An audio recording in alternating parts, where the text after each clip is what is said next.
Right, so hello and welcome back to Books and Things, and welcome to another video, and today I have a bit of a book haul for you.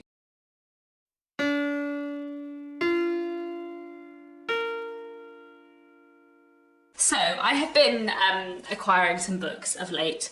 I really need to stop acquiring books because my TBR is no longer in control, but I also appear to keep acquiring books, so there we go. I think it's partly because my own novel's just come out, which means partly like I'm just spending a lot more time in bookshops. Sometimes like because of actual like book related work, but also sometimes just because it's nice to go into a bookshop and see whether or not my book is there. But this does mean that I have also been just like buying more books when I go into bookshops, but you know, that's okay.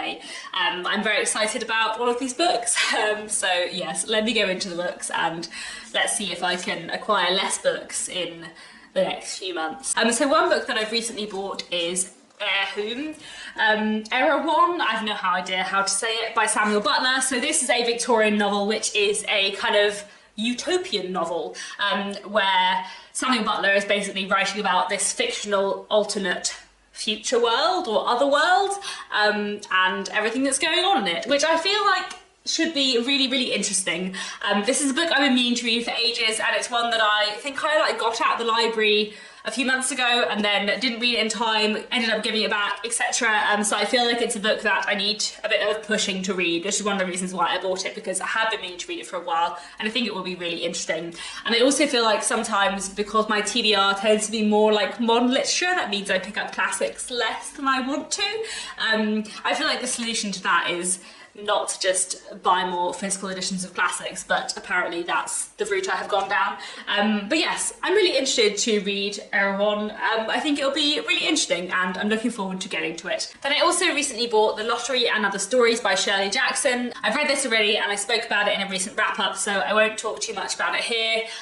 But this is a collection of short stories by Shirley Jackson, who's an author I really love. And these short stories are all just kind of like really weird and uncanny, and quite unsettling in many ways, but also truly fantastic. And a lot of them are about like housewives in suburban and small town America, and then they get like really, really dark as the stories go on, so they're quite weird, but I did really enjoy them. Then I also bought For Fire Next Time by James Baldwin, which is a non-fiction work I've been meaning to read for a really long time. I really like James Baldwin. The only thing I've read by him is Giovanni's Room, which I absolutely loved, but I've been meaning to read more of his fiction and his non-fiction as well, and this one has been vaguely on my radar for a really long time, so I thought it would be good to have a physical copy. It's also very short, so I'm sure I will get to it soon. The back of the book says, told in the form of two intensely personal letters, The Fire Next Time is at once a powerful evocation of Baldwin's early life in Harlem and a condemnation of the terrible legacy of racial injustice. I feel like this is going to be a really interesting read and definitely one I'm keen to get to soon. And I also picked up this. This is In Praise of Shadows by Junichiro Tanizaki. Tanizaki is a Japanese classic writer who I really like. I've read quite a few of his books before,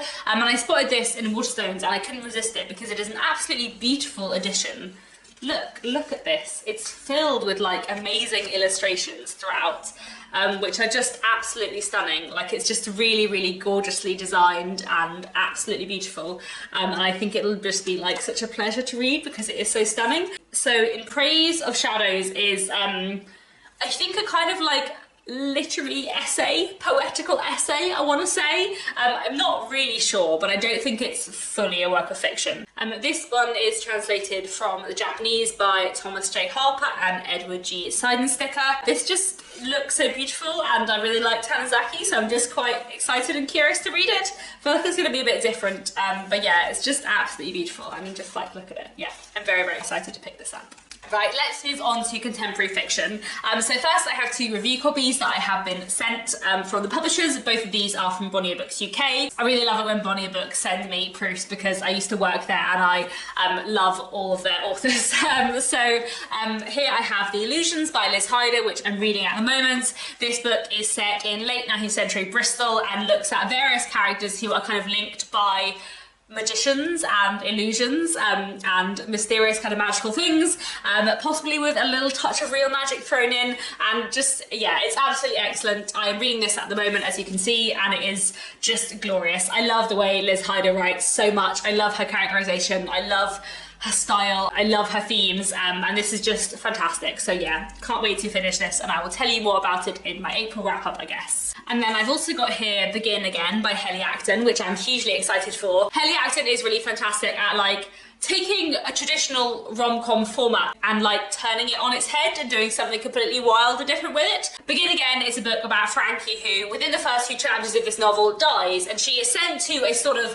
afterlifey place where they tell her that she can go back and begin again if she wants to make a different choice. Because she's died young, she is given like a second chance at life, and she can go back and revisit all the moments in which she made like pivotal decisions and see what her life would have been like if she made a different decision, and then if she wants she can go back to her alternate life instead, and that is basically the premise of the book. Heli's books are both always so clever and so completely hilarious, and I'm just very, very excited to read Begin Again. Then I also picked up this is Rose and the Burma Sky by Rosanna Amaka, and this is a book which was one of my like most anticipated historical fiction releases for 2023, so I thought I would get myself a copy because I'm really excited for this. It sounds really, really interesting. So this book is set during the Second World War in both Nigeria and Burma, and we're following a young couple who are kind of separated by war and the experiences that they go through. I feel like this is just going to be a really, really interesting historical read, and it's not too long, which I do often appreciate because I have too many books on my TBR. I'm really excited to read this one. I think it's going to be fantastic, and I'm looking forward to getting to it soon. Then I also picked up this, which I'm very excited for. This is Eleanor Knows by Claudia Pinheiro, translated by Frances Riddle.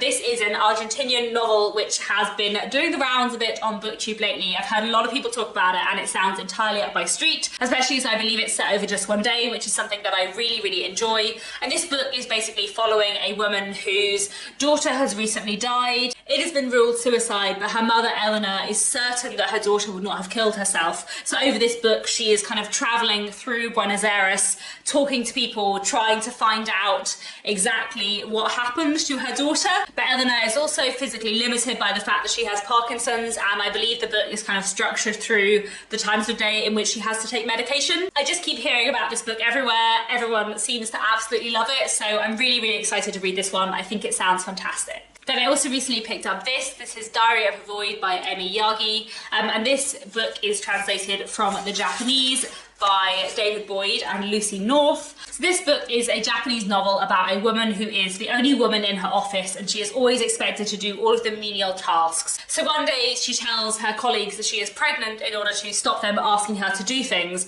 but she's not actually pregnant, she's lying. And this book basically follows her journey as she pretends to all of her colleagues that she's pregnant when she isn't, which just sounds fascinating. I'm really looking forward to this. I feel like it will be a really interesting read. It's one that I've been spotting in bookshops for probably about a year, so I'm looking forward to reading this, and hopefully I'll pick it up fairly soon. Finally, I also recently bought 2 poetry collections. I read both of these in March and already spoke about them in my March wrap-up, so I won't talk about them too much here.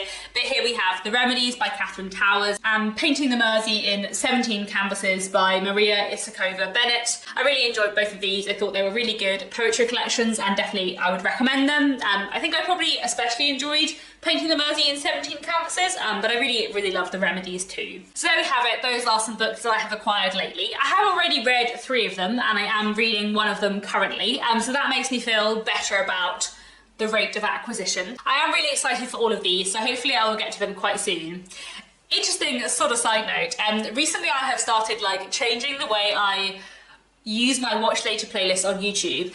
So I have always used the Watch Later playlist function a lot on YouTube because I watch a ton of booktube. I'm subscribed to an awful lot of people, like hundreds of booktubers, so I always add things to my Watch Later playlist, and basically I have always added things to the end of my Watch Later playlist and sorted it by date from the oldest video, which means basically for years I have spent my time watching videos that people posted 2 months ago, meaning I miss read-alongs and readathons all the time, and I feel like I'm always behind on people's like life news and stuff. So I've recently changed the way I do my Watch Later playlist, and I've recently started like sorting it by newest added. So what I'm immediately watching is videos that have just come out, and then if I get through the videos that have just come out, I will get to older videos that I have added previously, which I'm finding much better because it means I feel like much more in touch with like current booktube rather than always being like 2 months behind. And I'm wondering if I should employ a similar tactic with my TBR where I like read books very quickly that I've just bought, and then I get to older books on my TBR. If I get through the newer books I've just bought, I don't know, but I wonder if I would find that more satisfying in some ways, because I feel like I always feel guilty about the books that have been in my TBR for the longest, which means sometimes I don't read a book I'm really, really excited to read because I read something I'm slightly less excited to read because I feel guilty about not having read it yet. But maybe if I spend more time reading books I just acquired and getting to the books I've had for longer afterwards, or like when I have a bit more time in life, or like when I go on holiday or something like that, then maybe I would feel happier about my reading and like the stuff on my TBR. I don't know. I'm gonna have a think about that. The new Watch Later playlist approach has like revolutionised my booktube watching, and maybe a similar approach to my physical TBR could also slightly revolutionise my reading and my TBR approaches. But I don't know. Anyway, that was a long tangent at the end of this video that you probably didn't need to know. Do let me know down in the comments, have you read any of these books? What did you think of them? Have you bought any books you are excited for lately? That's all for now. Thanks so much for watching, and I'll be back very soon with another bookish video.